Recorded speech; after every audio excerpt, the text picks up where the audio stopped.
am writing these lines not to tell you an ancient story. I am writing to open a door that, once you step through, you will never see the world the same way again. If you think Revelation is a book about destruction, about demons, about a chaotic end of the world, then right now, set aside everything you have ever heard. Because what is about to be said is not meant to terrify you. It is meant to wake you up. And the truth is this: most of humanity has misunderstood this book for centuries. Revelation does not begin with thunder. It begins with a man pushed out of the world. My name is John. I am not some distant prophet, and I am not a scholar hidden away in a library. I walked beside Jesus. I heard him laugh. I saw his eyes fill with tears. I witnessed miracles, the cross, and the empty tomb. I saw life defeat death. And because of that, I became a threat to the power of an empire. They could not break my faith with promises. They could not buy me with fame. So they chose violence. I was sentenced to death. They threw me into a vat of boiling oil in front of a crowd, hoping my death would become a warning. But what happened next went beyond human logic. I did not die. The boiling oil did not kill me. And when their power proved helpless against that, they decided to do something even more cruel. Erase me from the memory of the world. I was exiled to Patmos. Patmos was not an island to live on. It was a place to die slowly. Dry stone, salty winds, no trees, no fresh water, no family, no community. Only isolation, only time, and only one question repeating in my mind: why am I still alive? It was there, at what felt like the edge of everything, that I understood something I had never fully understood before. God does not keep a person in this world without a reason. If he let me live, it was not so I could escape death. It was so I could bear witness to what was coming. Revelation was not given in peace. It was born out of persecution, out of pain, out of a silence so long people thought God had stepped out of history. But in that silence, an even greater truth was revealed. History is not in the hands of emperors. It does not belong to armies. It is not controlled by power structures that look invincible. History is being guided by a will higher than all of them. People ask, why is Revelation so hard to understand, so full of symbols and violent imagery? The answer is simple: because the final truth cannot be spoken in ordinary language. It needs images, it needs thunder. It needs light and darkness colliding to awaken a sleeping humanity. Revelation was not written for people who are curious about the future. It was written for people who are suffering in the present. It is a message for anyone living under injustice, oppression, and persecution. What you see today is not the final chapter. And those who think they are winning are only being given more time. Welcome to Prophetic History Explained. If you are hearing these words, it is probably not random, because what is about to be opened is not only history, but the true meaning of history. Not only the future, but the reason the present even exists. Before we go further, I want to make one thing clear. Revelation was not given to satisfy curiosity. It was given to test loyalty. It does not ask how much you know. It asks which side you are on. And that is why so many people avoid it. Because not everyone is ready to face the truth about themselves. If you want to continue this journey, if you want to understand what is really happening behind the curtain of history, subscribe to Prophetic History Explained. Your support does not only keep the channel moving forward, it helps these forgotten truths reach even more people, because when this story ends, none of us will be able to say we were never warned. When the door in heaven opened before my eyes, I understood that what I was about to see no longer belonged to Patmos, and it was no longer limited by human time or space.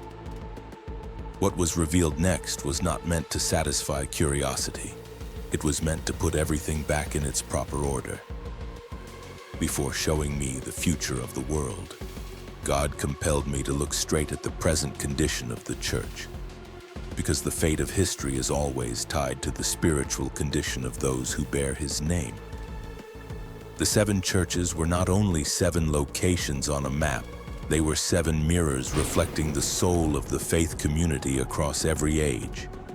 In them there was steady faithfulness under persecution, but there was also quiet compromise with the world.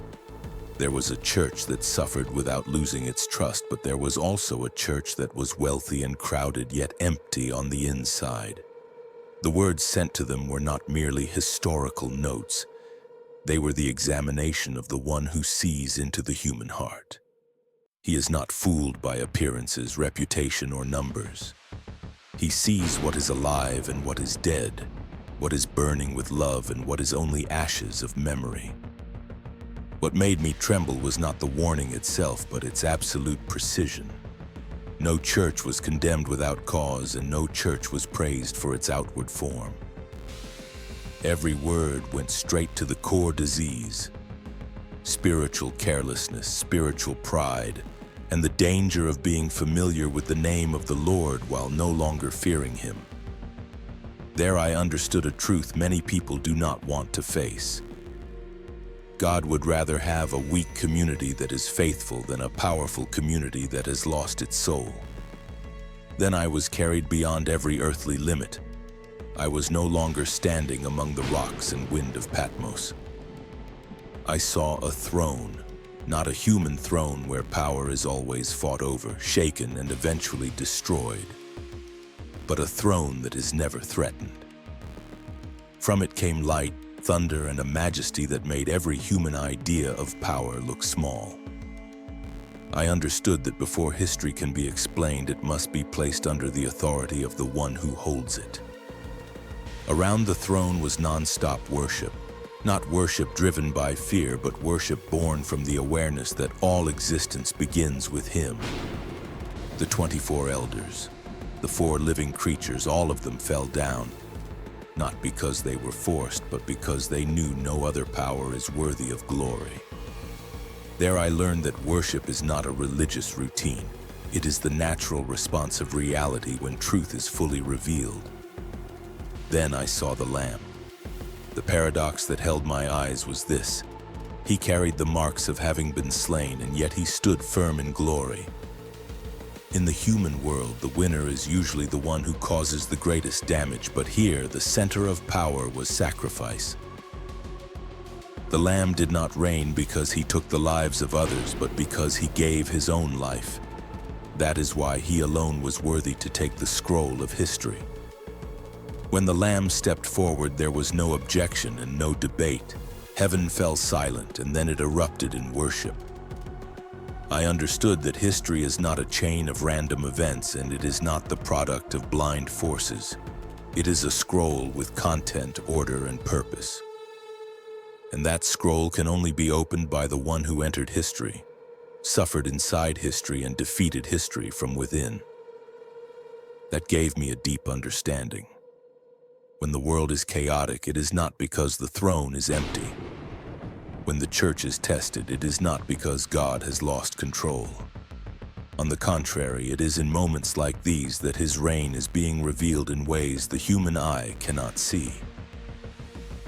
The Lamb opens the scroll not to destroy the world, but to expose what it truly is, to shine light into places where darkness has lived for far too long. From that moment, I understood that what was coming was not blind revenge. It was the righteous work of one who is patient but never compromises with evil.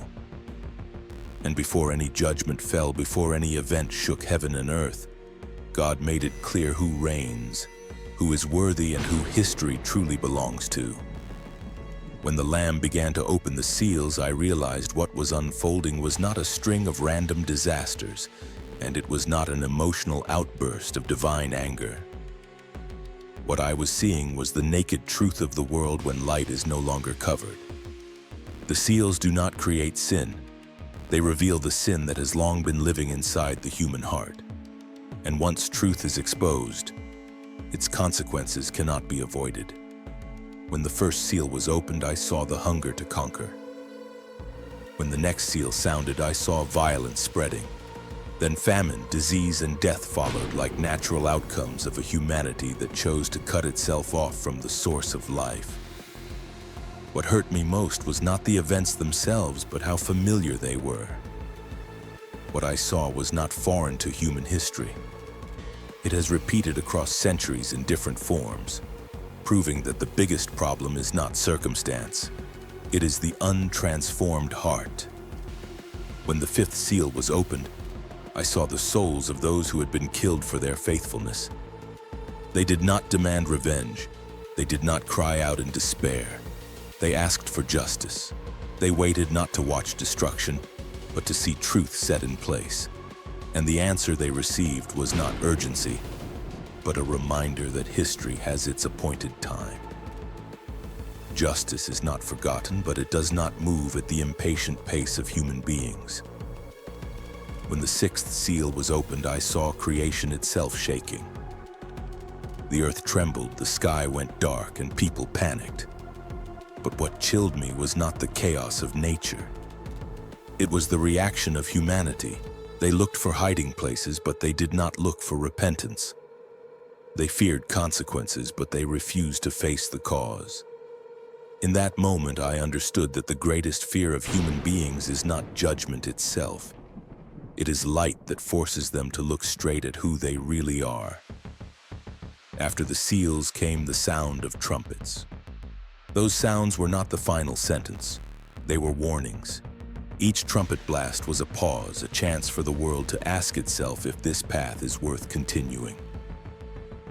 The judgments of the trumpets came in parts, as if God was still holding back his hand, still waiting for awakening. But I saw something heartbreaking. Even as land was damaged, seas were polluted, and light was diminished, humanity kept walking the same road. They adjusted systems, but they did not change the soul. They searched for external fixes, but they avoided inner transformation. When the final trumpet sounded, the darkness grew thicker. Not because light had disappeared, but because people had turned away from it. I saw terrifying images, not only because of physical pain, but because of spiritual emptiness. Pain did not lead to repentance. It led to bitterness. Shaken power did not produce humility. It triggered deeper resistance. I realized that when a person insists on rebellion, even a wake-up call becomes a burden. Then the bowls of wrath were poured out. At that point, there were no longer partial limits. There were no longer quiet gaps to reflect. What took my breath away was not the intensity of judgment, but its finality. This was not a moment of testing. It was the end result of choices made over generations. Each bowl did not fall only on the environment or the body. It fell on a value system that had placed human beings in the position of God. I saw people in pain, yet they did not bow. They cursed the name of God instead of taking responsibility. In that moment, I understood that judgment does not harden the human heart. It reveals how hardened it already was. When truth reaches its final edge, there is no gray zone left, no excuse left for delay. Human beings are forced to show what they truly are. This taught me a deep truth. God's judgment is not the opposite of mercy. It is the other side of the same holy nature. Without judgment, evil would never be stopped, and the pain of the righteous would never receive an answer. The seals, the trumpets, and the bowls are not a story of destruction. They are an honest report of what happens when humanity keeps rejecting the light. As I witnessed all of this, I did not only see the future, I saw a mirror. And that mirror reflected not only the world, but the question every person must face. When the light comes, will we step into it, or will we keep hiding in the darkness we created ourselves? As the next visions opened before my eyes, I understood that what I was facing was no longer just scattered events, but the unveiling of a system. Evil does not enter history like a sudden storm. It is built layer by layer, through small compromises, through every time human beings choose advantage over truth. And now, that system stood before me in its full shape. I saw the dragon, the one behind deception from the beginning. But what surprised me was that the dragon rarely appears face to face. He rules by giving power to others. He does not force people to kneel immediately. He convinces them that kneeling is reasonable, necessary, and even beneficial. And then the beast steps forward not like a monster in a nightmare, but like an organized power with structure, with political and economic language, with security and control. The beast does not rule through chaos, but through a fake order. It promises stability in an anxious world, protection in a fearful time, and prosperity in scarcity. The most dangerous part is not its strength, but its ability to make people believe there is no other choice. That is where freedom gets traded away. The mark of the beast is not only an external symbol, it is a confirmation of loyalty. Those who accept it do so not only to buy and sell or to survive, but to belong to a new order where God is no longer at the center. That mark says one thing clearly: you choose who your master is. And in this system, neutrality does not exist. Silence is also a form of agreement. Then I saw Babylon. It did not appear as a ruined city, but as a dazzling queen wrapped in wealth, seduction, and power. Babylon is the peak of a civilization that believes it can define right and wrong, good and evil, and the meaning of life by itself. It merges political power, economic force, and religious language to build an order where everything has a price, even the human conscience. Babylon does not enslave with chains. It seduces with comfort. It does not persecute at first. It buys people. And once people grow used to what it offers, they are willing to close their eyes to injustice, compromise with lies, and call it reality. I saw kings, merchants, and leaders aligning with Babylon not because of belief, but because of shared benefit. A system feeding itself through greed and pride. Armageddon appeared not like a battlefield full of weapons, but like a moment. It was the moment humanity, under the influence of deception, believed it had outgrown the need for God. No longer scattered rebellions, but collective defiance. A world that believed it was smart enough to save itself, strong enough to protect itself, and powerful enough to bow to no one. But at that peak, the fragility of the system was exposed. Babylon fell, not after a long siege, but in an instant. Not because it ran out of resources, but because its foundation was never truth. When the light shined on it, every glamorous layer melted away, revealing emptiness inside. Those who once praised Babylon stood at a distance and mourned, not because of sin, but because of loss. They grieved benefits that were gone, not the wrong they had chosen. What made me go cold was realizing the system was not unfamiliar. It was not only about the future. It has existed before, it exists now, and it will keep appearing in different forms. Whenever human beings place power, profit, and safety above truth, Babylon rises again. Whenever worship is replaced by comfort, the beast is honored again. The final battle does not happen on a map. It happens in the loyalty of every human heart, not between army and army, but between truth and lies, between light and darkness. Armageddon does not ask where you live. It asks who you belong to, and the answer is not spoken with words, but with the choices you make every day. As I watched Babylon collapse and the rebellious system destroy itself, I understood that no power, no matter how sophisticated, can stand when it is built on rejecting God. Evil can rule for a time, but it always carries the seed of its own downfall. And the moment that looks like victory is actually the last step before the light reveals completely the true reign over history. When every vision reached its limit, what appeared before me was no longer darkness and no longer the stacked images of judgment. What I saw at the end was the true ending of history, and also the beginning of an entirely new reality. That moment did not smell like destruction. It breathed completion. I understood that everything that came before, no matter how violent, was leading to this point. Heaven opened. Not like a fragile crack, but like a vast doorway with no boundary, and from it Christ appeared. He did not come in quietness as he did the first time, and he did not come in weakness. He came in glory with a reign that cannot be challenged, not to negotiate with evil, but to end it.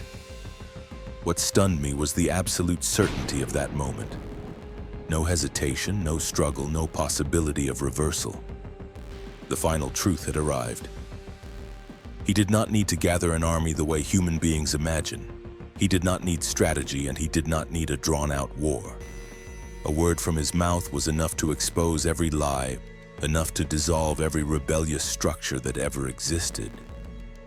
In that light, every power that claimed to be unstoppable became small and temporary. I understood that evil is not defeated because it is weak, but because it never had a true foundation. The final deceiver was bound not by human strength, but by the authority of the Creator. I saw a time when deception no longer ruled, when people were no longer driven by fear and lies. Those who suffered for faithfulness were not forgotten. They were raised not just to exist, but to reign with Him. That showed me that suffering for truth is never meaningless. Every tear is remembered, and every sacrifice receives an answer. Then I saw the final judgment. No more vague symbols, no more chances to delay. Everything was placed under full light. Books were opened, and truth was no longer twisted by power or rewritten history. What left me silent was not the strictness of judgment, but its absolute fairness. No one was condemned unjustly, and no one was excused because of status, reputation, or outward achievements. Everyone faced the truth about themselves. But the soul of revelation is not judgment. It is what happens after. I saw a new heaven and a new earth. No trace of the old decay remained. No memory of death remained. This new reality was not built on the ruins of the old world, but on complete renewal. The holy city came down from heaven not like a fortress of power, but like a bride carefully prepared for her wedding day. Its beauty did not come from materials, it came from presence. Then I heard a voice speak, not from far away, but as if it echoed straight into the very being of all creation. God is with humanity. No distance remains. No temple stands as a barrier to His presence. No night remains to hide fear. He wipes away every tear, not as a symbol, but as a real act. Death no longer holds power, suffering has no place, and the memory of loss can no longer wound. I realized this is not only a reward for the faithful, it is the restoration of the original purpose. Creation is put back in its proper place. Human beings no longer live in conflict with the Creator, but in complete communion. Light does not come from the sun or the moon, but from the presence of God Himself. Time is no longer an enemy, and the future is no longer a threat.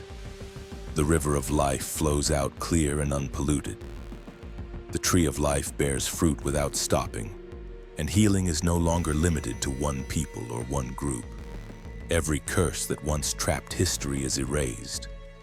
Those called children no longer live in fear of being lost, but in eternal assurance. When all these things were revealed, I understood that revelation does not end in fear. It ends with an invitation that does not force but urges. Whoever is thirsty, come. Whoever wants to, receive life as a gift, not by earning it, but by faith. This is not the closing line of a story, it is the opening line of a reality that will never end.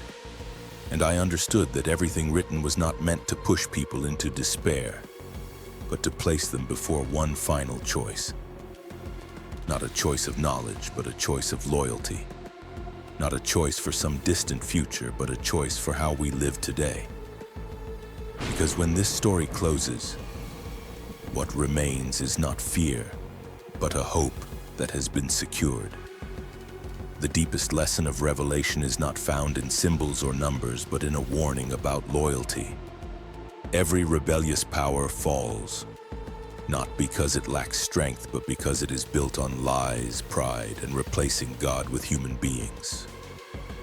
In contrast, what lasts to the very end is not what looks impressive, but quiet faithfulness, endurance in truth, and a faith that refuses to compromise.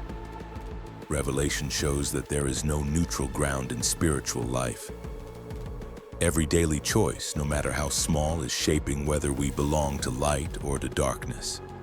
Applied to life right now, Revelation calls us to live awake.